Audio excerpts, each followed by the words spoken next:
All right, welcome to the SIG Auth call for Wednesday, May 31st. I know we're at the end of 1.7, or right up against 1.7 code freeze, so probably keep this brief. I saw a couple people talking about the secrets roadmap stuff. I'm not sure if Greg is on the call or not. If we have enough people, we can talk about that at the end. But I'm not sure if everyone will be joining because people. Yeah, short of enough people to talk about it, it would be great if we could at least arrive on some interim guidance for folks building APIs, and if we can at least agree that some of the language in the roadmap document is inconsistent with itself, that would be great. And I would encourage you to comment in the roadmap document as well. Yes, I already have. Okay, great. I am all up in debt, Doc. Awesome. Okay, let me just run through kind of what's been going on the last couple of weeks. A lot of activity around the kubelet, as you can see. So Jacob has been working on both client cert rotation and serving cert bootstrapping and rotation. So the serving stuff went in, which is great. That means if you start up your kubelet with this feature flag on, instead of self-signing a serving cert, it will ask the API server to make it one. So that means if you have a cluster that has a signer available, the kubelet will now get a cert with a valid signature, which is terrific. One more step.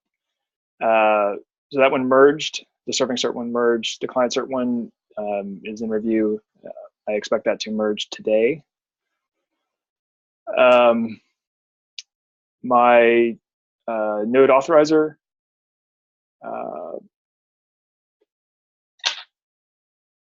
pull request merged as well.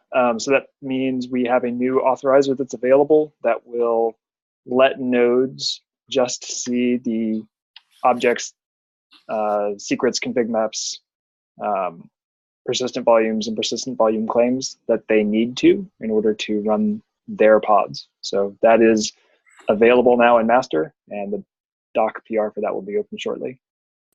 Jordan, how do you feel about turning that on in places when we get the other pieces in place? I'm fine with allowing it to be enabled. It hasn't gone through all the scale testing that I would like it to be on by default.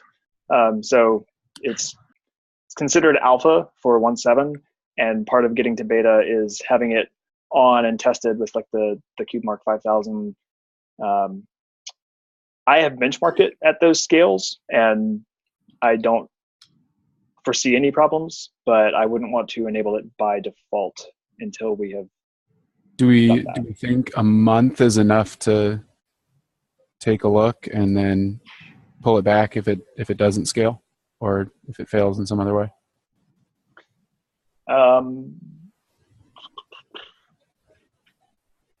It's a very exciting thing that I would love to be able to turn on and yeah. I'm not sure. Let's try to grab some of the scalability folks and Sure. and maybe talk through that. Yeah, I would like to see it on as well. I want to make sure we roll it out carefully. So yeah, we can touch base afterwards. Do you guys have plans on the OpenShift side to expose it in any way? Yeah, we'll have it on as soon as possible. We have the benefit of having given all of our nodes distinct identities from day one.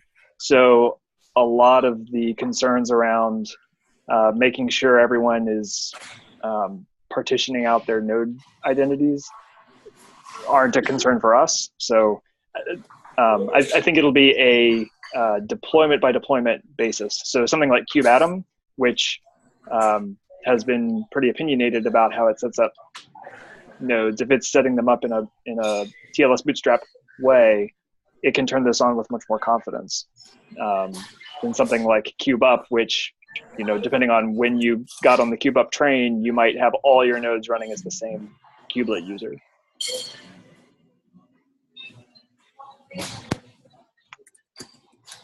So that's why it's an authorization mode. If you are a deployment that gives your nodes distinct identities, then you can use this. And if you're not, then you should keep giving your nodes permissions the way you have them.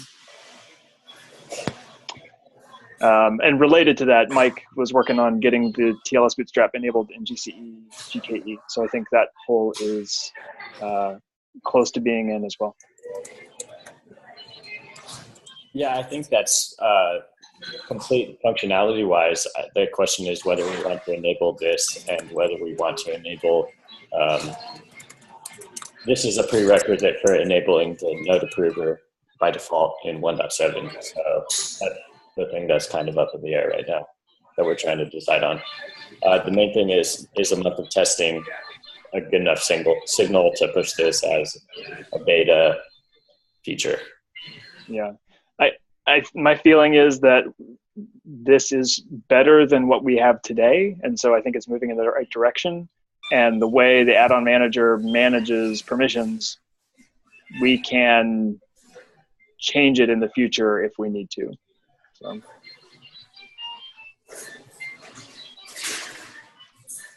And then the last one on the list was the way the CSR approval worked previously was that there was a fixed static argument to the controller manager telling it approve everything requested by this group. And now the approver controller actually does an authorization check to determine whether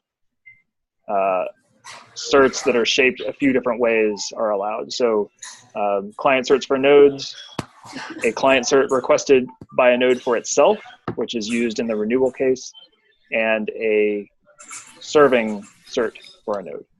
So those three specific shapes of certificates are recognized by the approver. And of course, you can run an approver against the CSR API based on any criteria you want. This is just sort of the three built-in cases that are going to be needed by most clusters, but you could approve based on any criteria you wanted. All right. I put links to GitHub queries for bugs, flakes, and PRs tagged with SIG Auth. I think we're looking pretty good bug and flake-wise. Hey, Jordan, one last PR that I'm about to send out. I'd like to turn the legacy ABAC to false in all the places where it's hard-coded to true right now in the configs. See any problem with that? It'll make KubeUp create non-ABAC clusters. I think it'll also make GCE upgrade.sh disable ABAC. Do we think at this point a release note stating that is good enough?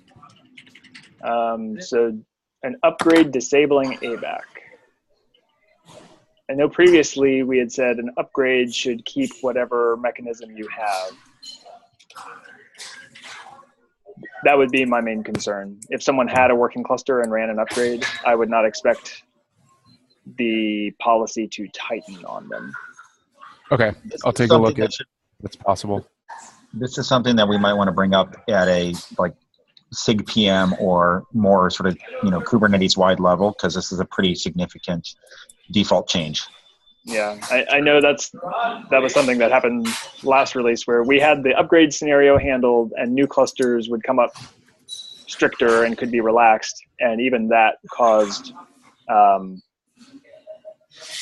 what was deemed too disruptive. So, I mean, this is basically that decision again. Yeah, I would like to make new clusters tighter by default and let people relax them if they want. But I think we probably need to at least announce it and probably ask the question really broadly first. Kube dev, Kube users, that kind of thing.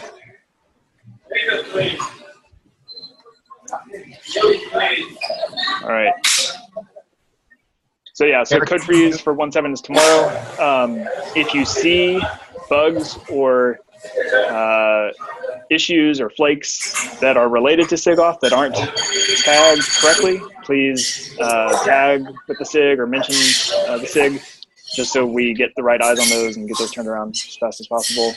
Also, if there are things not in the milestone that you think should be in the milestone, I mean, per new code, it's pretty much too late at this point, but bugs especially, please call that to our attention, and we'll pull stuff in if it's important. All right. Anything else for 1.7 type things, pulls, bugs, flakes, anything else? So I will say for the features that people are working on, I know we're racing code freeze, but please get the docs for those open as well. We want to make sure that what we're working on has good docs so people can actually use it and know it exists. All right. Yeah, can whoever's at cafe, please? I'm sure those watching on YouTube will appreciate it. Eric Toon, can you mute? Ah, nice.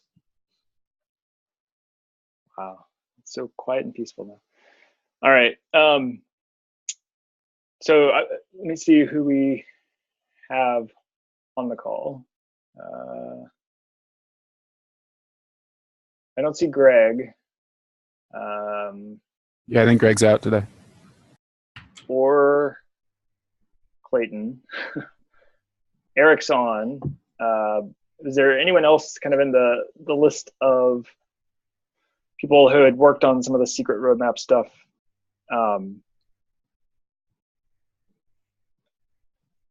mean, it may just be me. I mean, Paul, I'm happy to kind of talk about the same thing we talked about yesterday, where we're trying to figure out like how we've got a couple main use cases for secrets, right? And the first one is get confidential values into containers. And the nice thing about that is that as long as we end up with the value inside the container really doesn't care where it came from. So we have a lot more flexibility about integrating with an external secret store, or completely changing what the secret API looks like, or doing all kinds of crazy things. As long as the value ends up in the container, like the container doesn't care. The other use for secrets that we have a few instances of and people are constantly kind of asking about is, how does a control plane member or a controller or something that is keying off of the Kubernetes API, how does it get confidential values delivered to it? And that's where we get things like the ingress controller and looking up TLS certs from secrets directly using the API. Go ahead. So yeah, it sounds like the other use case that you didn't cover there was we also do image pull secrets. So like, it seems like, where does that fall in your scenario? Is that It's not for a pod. It's for the kubelet to work. And in addition to image pull secrets, another secret of that type is that different volume types have secrets that you reference to authorize you to do a mount. Yeah. So I would say that kind of falls halfway in between, right? So it has the benefit of the kubelet is a known quantity. Every deployment has them, and so we can do something somewhat tailored specifically to a kubelet. And that's actually the node authorizer that I just wrote is that. Like, it will let a kubelet see secrets specifically for pods and then pod related volume specs and things like that. But that doesn't scale to any arbitrary controller like an ingress controller or an Nginx ingress controller or a service catalog controller. Like, as soon as you kind of open the floodgates to all the controllers you could write against the API that take one object and it references a secret and this controller wants to read that secret, you obviously can't write a bespoke authorizer for every one of those. So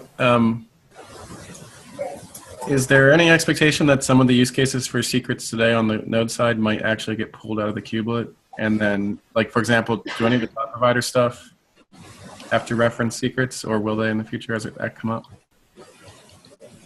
So I guess what I'm wondering is, like, won't that potentially be a different entity then? Yeah, and we already have a split between like kubelet level volume stuff and attached controller volume stuff, where you might need a secret in order to attach a volume to a kubelet, but the kubelet might not actually need the secret on the machine to make use of that attached volume. Aside from like the cloud provider crosscut, there are also volume types that are not a function of the cloud, like Rados block device, that I believe is one of the ones that needs the secret. So even if we pull some of that stuff out into another controller, there's still kubelet will have to consume some of those secrets because it does amounts. Yeah. So Paul, on the storage SIG side, we've kind of been driving towards a model where plugins are going to be completely out of tree and containerized. Right. And the thought so far has been that the way that we expose secrets is going a secret to a particular volume plugin is basically just the secret mechanism that we have today, which would populate some directory with the secrets inside the container, and then plugin has access to them. Now that includes mount, right, Saad? That includes mount. That includes attach, detach. Okay, thank you for pointing that out. I had forgotten about the whole driver to move every volume plugin function outside the kubelet. I do think though that, like, so just for context, folks, like the reason that I'm here today asking about this is that in the service catalog work, there are 3 different API resources that we need to somehow reference secret information. There's a service broker resource that we'd want to either reference a secret that has the auth credentials to use to talk to the broker. Broker is just something that manages a set of capabilities that it offers to the catalog. And then there's an instance resource, which is the instantiation of a service that you might pass parameters to the broker that creates that instance that are themselves secret. And same thing with a binding from an instance to a particular application. There's another resource for that has the same use case. So some of the language that I found to be confusing in the roadmap for secrets is that there's a stanza where it says new novel uses for secrets not being delivered to pods should be avoided. But then there's also a stanza that's like, well, for all of these things that are in the bucket of non-targeting pod use of secrets, we should figure out what to do for them with RBAC so that they can do what they need to do. And the ambiguity for me is that I'm not certain where catalog specifically falls on that continuum. I think either way that, like, the language needs to be disambiguated. But I'm trying to orient myself in terms of where does catalog fall in this continuum of uses. It's to me, it's more of an analog of like an ingress controller, but potentially more official than an ingress controller because it's something that we're going to, like, it's an extension to Kubernetes. It's not just some thing that you might be running from who knows where, right? So it's perhaps a little bit more official than an ingress controller. And we definitely need to reference secret data somehow. The guidance that I kind of unofficially heard was just encrypt the entire API resource and store secrets directly in it, which presents its own set of problems. But I'm basically looking for some guidance so that I can build an API with confidence and take that API to beta without having to migrate fields when we figure out, oh, oops, we did it the wrong way. Does that make sense?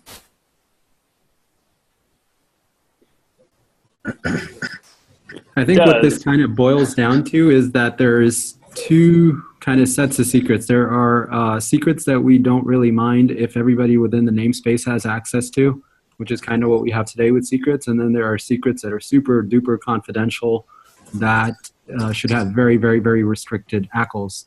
And I was talking to CJ and Greg about this, and we weren't certain that there would be a way to modify the existing secret mechanism to be able to meet that need. If you have something so secret that even Kubernetes, the cluster, should not be able to read it, maybe you shouldn't be passing it through the Kubernetes secret API. Maybe you should be using a separate key management service and talking directly to it. So in this case, I think that the two different use cases, one of which is like the broker credentials, another is secret parameters. These are both things that like inherently need to be recorded somehow in the API surface, because as like, say for adding a broker as a catalog, as like a cluster operator, I want to be able to create a set of Kubernetes resources that encapsulate everything I need to, all the information I need to add in order for the catalog to integrate with that broker. And if I have to do some kind of sideband thing, it's not a good experience for me, but it also doesn't have parity with other parts of the API, right? And then for the parameter capture, like same thing, right? If I'm a user and in order to specify a secret value, I have to do something out of band to the API. It just doesn't sound like it's going to end well. It's going to end in tears. So it sounds like if you were saying if access within a namespace is not good enough, then do something else with this custom KMS. Like it seems like the direction I'm reading in the roadmap document is saying that super secret, super privileged direction is the only direction we're going, and we're moving away from the everyone in the namespace could read it. And I worry that that's too strong of a split, and I'm wondering if we evaluated other things, like even if it's just an annotation, not an annotation, but a new attribute of the secret that says basically how it should be filtered, or what other evaluations were taking place. Because I agree with Paul that the user experience here is going to be really strange if you have many different things having to manage secret-like content differently over time. And as a user, this just looks remarkably like a secret to us. And yeah, I think the access to a few secrets within a namespace, but not all of them, is what we want for things like ingress and service catalog, right? Like, I don't want you to be able to read, I don't want the ingress controller to be able to read all the secrets in my namespace, but I'm okay with it reading the one that I said held the cert for my ingress. Like, I want it to have just that one, and we don't have a good way to describe that and manage that permission today. So it's like the cross namespace access, but not to everything in the namespace.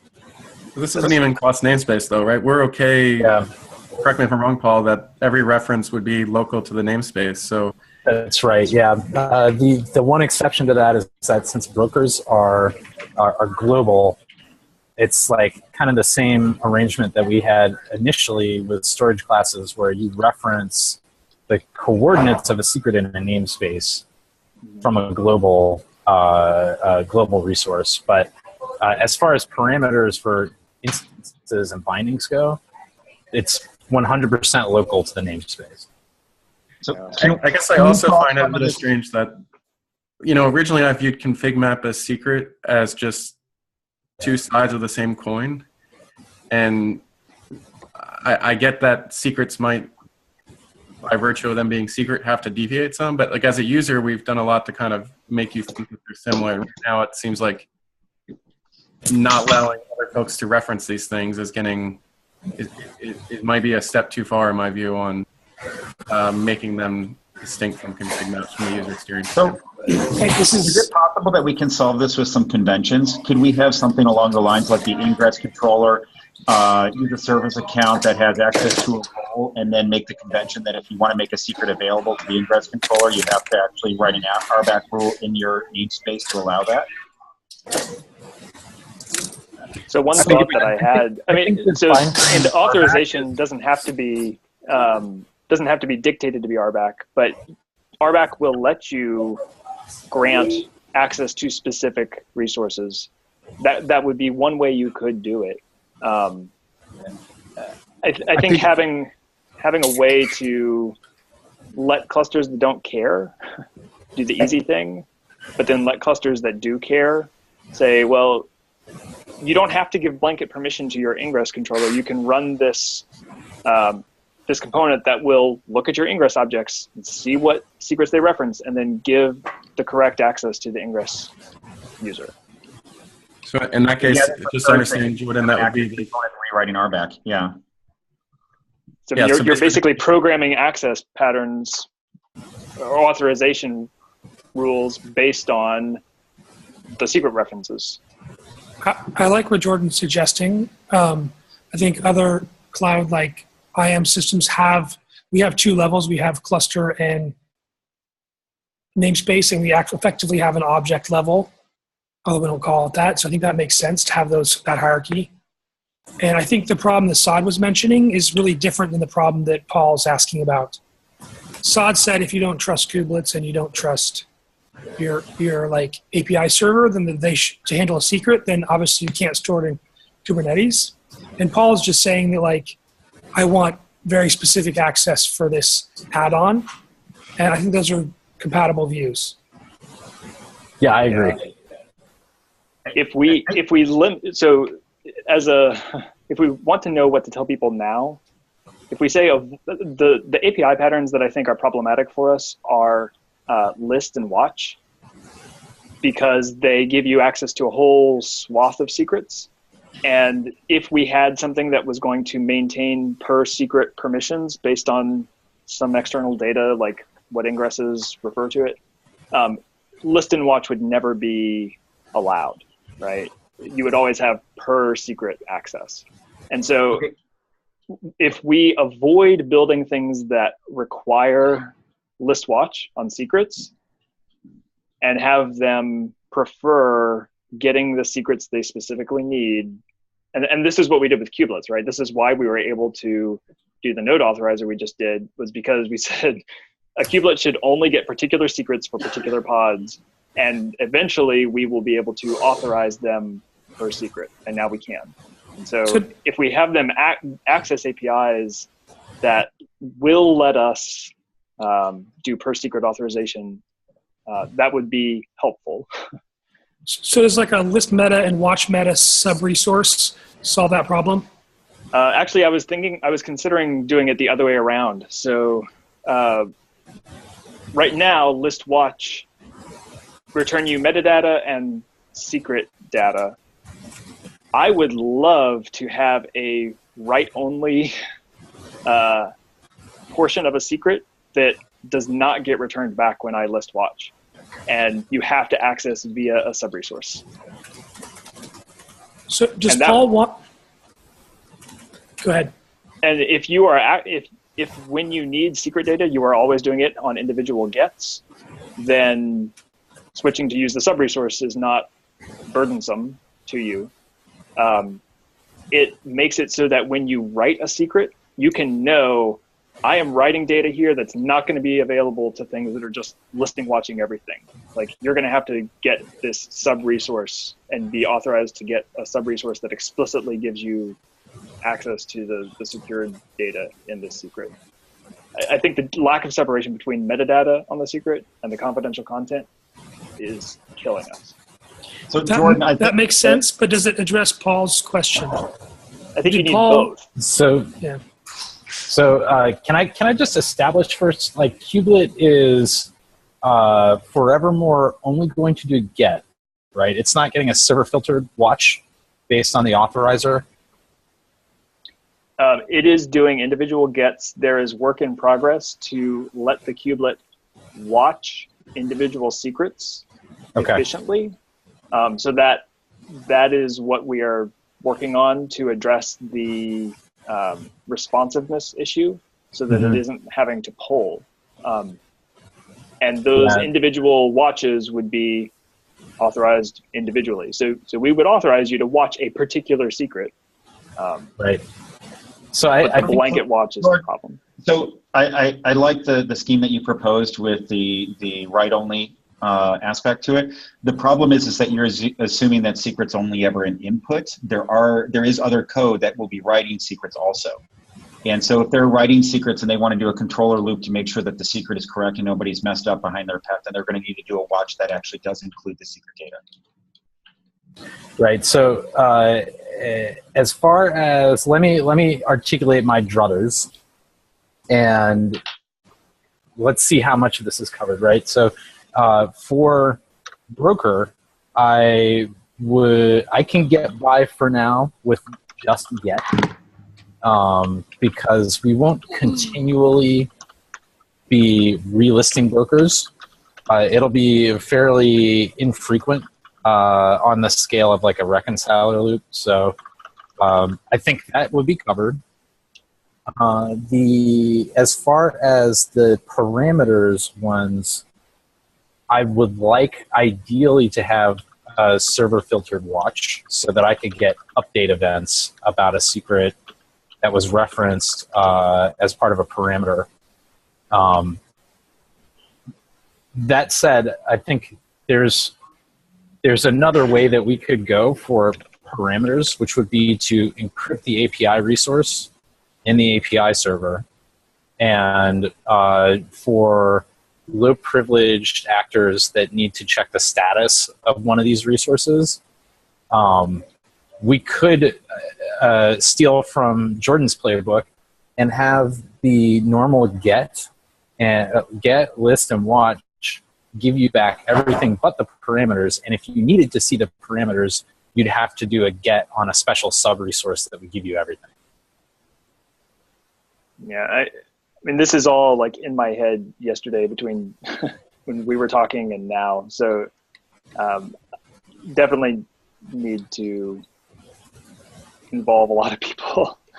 So I want to give good guidance and not set ourselves up like to get in a situation where we can't go fix this or make it better because a lot of things are depending on global list watch or something.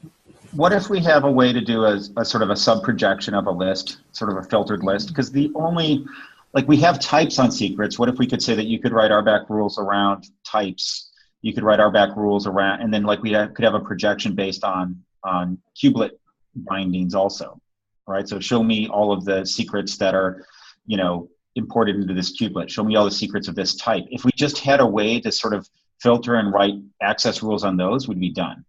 So Joe, correct me if I'm wrong. I think for the what's scheduled on a kubelet, you have to walk the reference chain, right? Right. So do that server side and just write the RBAC rule on that, and then project that into a URL that we could then write rules on.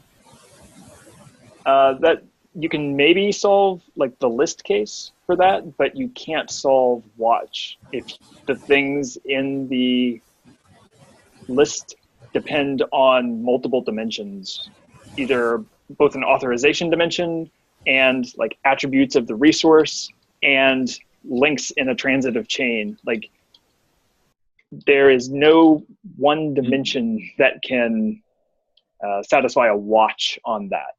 And so so the argument there would be it's too hard to actually keep that up to date and trigger off of everything and give a right. Yeah. Right. We actually did this in OpenShift. You can we have an ACL filtered list of namespaces, and we support watch poorly on it. Yeah, I can see how that could be really hard. Yeah. Yeah. And that's just with joining two things, ACL and namespaces. Something like Kubelet has like a chain of like 4 resources. So, Jordan, a little special because it needs to watch every type, and it has this sort of long thing. The ingress case is a little bit simpler because we could make that be a special type of secret, but that doesn't show up in the URL. But okay, I'll shut up for now. Thank you. So I think that what I could do for now is I could pull the API server and do gets on secrets when I reconciled an instance or a binding, and just we already calculated checksum of what we sent, and I can like continually recalculate this checksum. I think that would be okay for now. I would want to know if I did that I would eventually be able to move to a server filtered watch, though. The kubelet is, like I said, we are currently working on how to enable the kubelet to watch a distinct set of individual secrets efficiently. So is that something that you expect for like maybe 1.8 timeframe? I hope so. I guess I'm wondering, is it a slam dunk for 1.8, or is it a give a liter of blood and maybe you'll get your wish? I don't know the priorities of the people who are going to be working on it, so I don't know right now. Okay. But I know at least 2 use cases for this sort of bulk watch, like stitching together a bunch of watches into a single connection. The web consoles need it because they're running up against WebSocket limits, and the kubelet needs it because it wants to efficiently respond to secret and config map changes. So I expect there to be significant interest in making it happen. So do you think that adds up to, for now, it's okay in this case to use secret with the supreme incentive to use them only with get? Or is it okay to use watch, and we know that there's an issue watching secrets, and we can leave ourselves a note that we'll have to move to a server filtered watch, which is proper, you think? No, even in the case where you have the ability to watch multiple things, I would still expect you to be requesting individual watches. Like you would see server filtered watch is a non-starter. Yeah. Okay. You would. I think what it would look like is you would set up a bulk watch, and then watch. as you got things you needed to watch, you would say, "Oh, and watch this, and watch this, and watch this." Okay, and it just gets multiplex onto a single connection, right? Right. Okay, that makes sense. Okay. And that gives us a ramp, because if you're doing individual gets, the easy way to authorize you is to say, you know what, you can actually get any secret you want, which is what we did with the kubelet for several releases, right? The kubelet could have gotten any secret it wanted. It happened to only get the ones referenced by pods.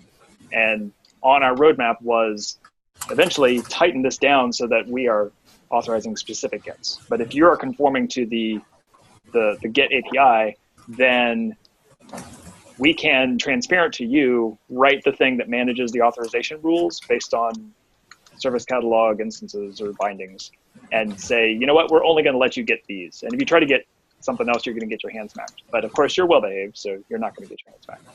Right. That happens transparent to you if you stick to gets. Okay. So that sounds good to me. Let me tell you my version of this so we can avoid a situation where we all shook hands and I said blue and you said orange. It's okay to use secrets in API surface. We should use them only in a context where we do a get. And if that means that we pull, it means that we pull. And we can refactor to a bulk watch when the machinery is available. Accurate? I think that seems like the best balance. I would also have as a potential future refactor, and this is a lot more hand wavy, but I would really like to be able to separate metadata and confidential content somehow. And so if that happens, then it might look like refactoring to the confidential sub-resource, or I don't know, but I would like to be able to separate those things. So I think I think that I am going to, like, the service catalog SIG needs to discuss what we'll do, but it sounds to me like another option for capturing parameters, since like indirection via resource references in this API is makes certain things like way harder for us to implement. That an alternative would be to encrypt the API resource and just have a raw extension field for the parameters, which in the API spec we're implementing, there's literally a place where parameters exist and it's a blob. So that's not just us doing it wrong. And steal your pattern of, like, if you need to see all of the if you need to see everything, you have to go through a special sub-resource and do an individual get. Would that be, if we chose to go that route instead of using secrets for parameters, is that something that would not have me live in infamy as the world's worst Kubernetes API architect ever? I'm not sure. Okay. I think we need to think about that more and figure out how it fits into each of those use cases, like the spectrum up top, like how they get into containers, how things like the kubelet use it, how it would work for those, and how it would work for legacy clients for those things. Yeah. Well, this I would talk. I'm talking about implementing these semantics for the catalog resources, not for secrets. Oh, I see. So here's a suggestion. If we do go to the mode where we separate metadata from the actual data, exposing to users as part of the metadata a hash of the values or a hash of the value will make it easier to detect changes if we actually have a deterministic way of doing that. Because I'm thinking through right now, the Bootstrap signer goes through and it actually keys off of the value of secrets and watches for those to change and recalculates a signature based on that. So it's actually watching the value of secrets. Yeah. I mean, we have things like resource version and generation. I don't know how. It just ends up being more stateful, not crazy though, but doable. Yeah. Yeah. Yeah, so I mean, that would definitely be one of the things we would need to figure out. One thing I actually like about separating the metadata and the confidential content is it possibly gives us a plug point for where to put the confidential content. So, you just start up a cluster. Thing is awesome. Yeah. I mean, I would love for Kubernetes to take your confidential content and give it to something else and never have to deal with it again. And then when you ask for it, we will go ask that thing for it and just not persist it, not have to deal with key wrapping, not have to deal with any of that. I know in the secret roadmap, like the external secret store stuff is, again, pretty hand-wavy, and it isn't clear if that's going to be like an external thing that bypasses the API entirely. But if we separate it and it's clear, like this is the metadata, that's the content, and the content gets shipped off somewhere else and never hits etcd, never touches the API. If you want to get it, that results in a backend call from the API to the secret manager that does whatever it does and audits it. And I would love that. I don't know how realistic that is. Are you thinking that we would store the ciphertext in etcd then? I don't know. This is. It's a different than a secret store and a key wrapping service. Yeah. Yeah. I don't know. Yeah. Okay, I think this gives me what I need for now. So thanks everybody for letting me totally hijack this meeting and talk about my own issues. It's what we do here. This affects some of the TLS stuff that we were talking about last time too. So it's very much a continuation of previous conversations. In that case, watch the mail for my invoice. Yeah. All right. I expect this to continue and pick up once people are kind of out from under the 1.7 deluge. This and the container identity stuff, I expect to be really key discussions for 1.8. So watch this space.